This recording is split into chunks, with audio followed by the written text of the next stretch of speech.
महायुती सरकारमधले पणन मंत्री सन्माननीय जयकुमार रावल साहेब यांच्या अनुषंगानं मी आज या ठिकाणी उभा झालोय बोलायला।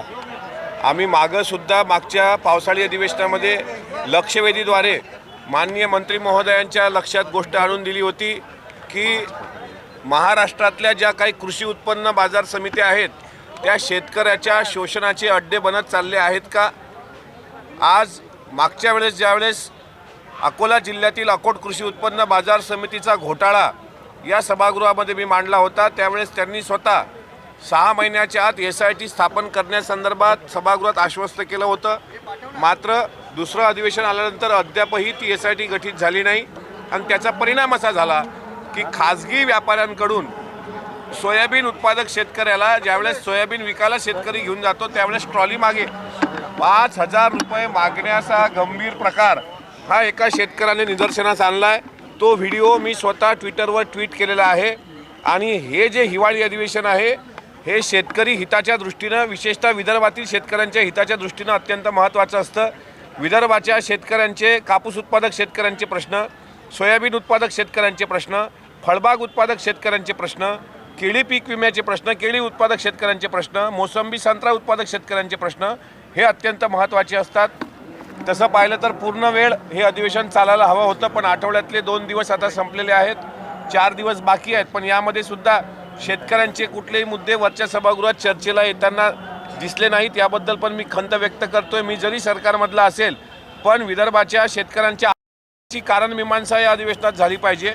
शेतकऱ्यांनी पिकवलेला शेतमाल काल अकोला कृषी उत्पन्न बाजार समितीमध्ये सोयाबीनमध्ये थोड्या प्रमाणात खळे आढळले, त्यामुळे ट्रॉल्याच्या ट्रॉल्या परत पाठवण्याचा एक घाट तिथल्या मुजोर आणि माजोरड्या झालेल्या तिथल्या व्यापाऱ्यांनी केलेला आहे। ही दलाल जी आहेत ही दलाली बंद करण्याकरता जसं अधिवेशनाच्या काळामध्ये पासेसच्या नावाखाली दलाली होते म्हणून पासेस देताना काळजी घेतल्या गेलेली आहे, तशी कृषी उत्पन्न बाजार समित्यांमध्ये जी काही दलाली प्रायव्हेट व्यापाऱ्यांची, खाजगी व्यापाऱ्यांची सुरू आहे यावर सरकार म्हणून नियंत्रण आणणं अत्यंत महत्त्वाचं आहे। कृषी उत्पन्न बाजार समित्या ह्या सरकारच्या अधिकाराखाली जरी असल्या तरी शेतकऱ्यांच्या आर्थिक शोषणाचा अड्डा बनत चाललेले आहेत असा माझा स्पष्ट आरोप आहे। सर, विधिमंडळातील असंतोषावरून ठाकरे गट आणि काँग्रेसमध्ये वाद निर्माण झालेले आहे, त्यामुळे आता काँग्रेसचे जे आमदार आहेत त्यांनी अध्यक्षांची भेट घेतली आहे। आपण जर पाहिलं तर काही जे काँग्रेसचे आमदार आहेत त्यांना जे ठाकरेंचे आमदार आहेत, त्यांचे कनिष्ठ आमदार आहेत त्यांचे मागे बसावं लागते, त्यामुळे कुठेतरी आता हा नवीन वाद निर्माण होतो। त्यावर अंतिम निर्णय हे विधानसभेचे अध्यक्ष आणि विधान परिषद सभापती घेत असतात। जर तशी आसन व्यवस्था असेल आणि ती जर लक्षात आणून दिली तर त्यात सुधारणा नक्कीच विधान परिषद सभापती करण्याचा त्यांना अधिकार असतो। त्यामुळे आता जर कोण मागन कोण पुढे यावर जर एकमत नसेल तर विरोधी पक्षनेतेपदी कोणाला बसवलं पाहिजे यावर सुद्धा त्यांचे एकमत नाही हे स्पष्ट होते आहे। त्यामुळे काँग्रेस आणि उबाटा गटामध्ये जे काही शीतयुद्ध आणि कोल्ड वॉर सुरू आहे तो या निमित्तानं परत आता लक्षात येतोय। पुणे मुंडवा जमीन प्रकरणी आता अंजली दमनिया यांनी थेट अजित पवारांवरती आरोप लावलेला आहे। त्या जमिनीवरती अजित पवारांचा डोळा होता, कारण पवार प्रकरणी उपमहापौर जे होते 2018 साली ते अजित पवार गटाचे होते। आता आरोप ज्या समाजसेविकेचं आपण नाव घेताय त्यांचं तुम्ही एकंदरीत वर्तणूक पाहिली असेल तर निवडणुका अधिवेशन काळामध्ये साधारणपणे अशा प्रकारचे आरोप ते करत असतात। मागे केंद्रीय मंत्री नितीन गडकरी साहेबांवर असा आरोप करताना त्यांनी त्यांचे मुलगा रोज 140 कोटी रुपये कमावतो असा आरोप केल्यानंतर त्या शांत झाल्या। नंतर डॉक्टर संपदा मुंडे प्रकरण घडलं त्यावर पण त्या ताई काही बोलल्या नाहीत। आत्ता काल परवा एक व्हिडिओ ट्विट झाला होता पैशाच्या बंडलाचा, त्यावर सुद्धा चकार शब्द त्या मॅडम बोलल्या नाहीत। पण आत्ता सकाळी उठायचं, अजितदादा डोळ्यासमोर ठेवायचे, त्यांच्या घरावर त्यांच्या मुलावर जाणीवपूर्वक आरोप करायचे आणि प्रसिद्धीच्या झोतात राहायचं। आता कोण पवारा पटारणी होतं, कोणाचा 18 वर्षापूर्वी डोळा होता, म्हणजे अशा प्रकारे काहीतरी अजितदादांना बदनाम करण्याकरता एक मोठं काहीतरी त्यांच्या मागं वलय उभं केलं गेलेलं आहे। त्यांच्या पतीला मागच्या काळामध्ये मिळलेलं प्रमोशन आता ती सुरुवात होती, पण आता याचं त्यांना काय बक्षीस मिळेल हे येणारा भविष्य काळात सांगेल। तुर्तास त्या ताईंना आमचं सांगणं आहे की आदरणीय ताई, चौकशी समिती गठीत झालेली आहे, चौकशी समितीचा अहवाल आल्यानंतर सगळं स्पष्ट होईल ना। पण अशा प्रकारे प्रसिद्धीच्या झोतात राहण्याचा एक वेगळं व्यसन त्यांना जळलेलं आहे आणि या व्यसनापायी त्या स्वतःचं हसं करून घेत आहेत। मात्र ज्या गंभीर प्रकरणं असतात का नाहीत बोलल्या त्या? नाशिकमध्ये त्र्यंबकेश्वर भागामध्ये एक घटना घडली की 6 लेकरांना विकायची पाळी एका आईवर आली। याच्यावर का नाहीत बोलल्या? किंवा आता शेतकरी जो ज्याच्या भरोश्यावर तुम्ही जगतात, जो धान्य पिकवतो, तो शेतकरी धान्य पिकवला नसता तुम्ही काय खाऊच शकला नसतात.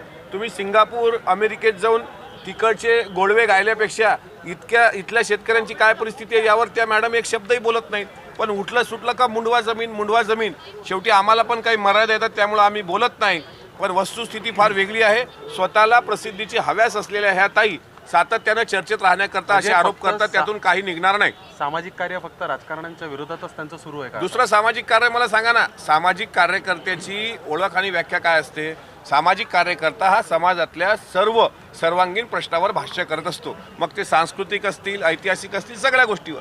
पण ह्या सामाजिक कार्यकर्त्या राजकीय लोकांना जाणीवपूर्वक टार्गेट करणं, स्वतःला सामाजिक कार्यकर्त्या म्हणून घेणं आणि त्यांच्या विरुद्ध जर कोणी बोललं तर त्याला डिफॉर्मेशनची नोटीस पाठवणं, त्याच्यावर मानहानीचे खटले दाखल करणं आणि मग सिंगापूरमध्ये जाणं, मग तिकडे जाणं, इकडे जाणं. अरे तुम्ही किती टॅक्स भरता, काय भरता? तुम्हाला हा देश बदलावा असं वाटतंय ना, तर स्वतःच बदल घडवा. सामाजिक कार्यकर्त्याची व्याख्या एकदा समजून घ्या. सामाजिक कार्यकर्त्या मदर तेरेसा होत्या, सामाजिक कार्यकर्त्या सावित्रीबाई फुले होत्या. ह्या सामाजिक कार्यकर्त्या होत्या ज्यांनी महिलांच्या विरुद्ध आवाज उठवला. पण आता अलीकडे प्रत्येकाला स्वतःच्या नावापुढे काही स्लोगन लावण्याचं एक फॅड आलेलं आहे आणि फक्त हव्यासापोटी केले गेलेले हे आरोप आहेत, यातून काही निष्पन्न होणार नाही. बोलवते धनी कोण आहेत? त्यांना कोण सगळे सोर्सेस पुरवत आहेत? तुम्हाला काय वाटतं? त्यांचे बोलवते धनी हे महाराष्ट्राच्या लक्षात आलेले आहेत.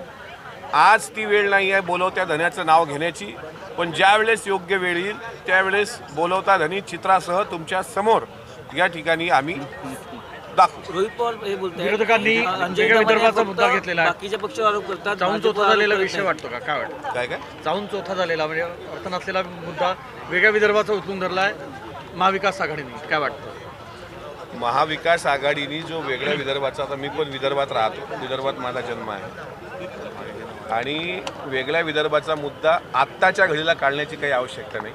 आमच्या अनेक पिढ्या भविष्यात पुढे येतील जातील तरी वेगळा विदर्भ होईल की नाही मला सांगता येत नाही. पण वेगळा विदर्भ हा या अधिवेशनाचा अजेंडा आत्ता असू शकत नाही. नंतर त्यावर स्वतंत्र अधिवेशन घ्या, सगळ्यांची मतं मंजूर करा आणि मग महाविकास आघाडीला फक्त शेतकऱ्यांच्या मुद्द्यांवरील चर्चा भरकटवायची असेल तर मग आता हे वेगळं काहीतरी विदर्भाचा विषय काढायचा आणि चर्चा भरकटवायची, असं काहीतरी षडयंत्र चालू असण्याची शक्यता नाकारता येत नाही. अमोलजी, एक महत्त्वाचा प्रश्न आहे. सूत्रांकडून अशी माहिती मिळते की आपल्या पक्षातील आमदार नाराज आहेत. काय आहे नेमकी नाराजगी आणि काय कारण आहे? आमच्या पक्षातले तर कुठला मी नाराज दिसतोय का तुम्हाला? तुम्ही नाही हो, बाकी जे इतर आहे. कुठलाच आमदार नाराज असण्याची काही ह्या चर्चा आहेत. आमदार नाराज नाही आहेत. उद्या सर्व आमदारांची बैठक आहे. त्या बैठकीत जर काही आमदार उपस्थित नसले तर मग हा प्रश्न विचार. नक्की. धन्यवाद.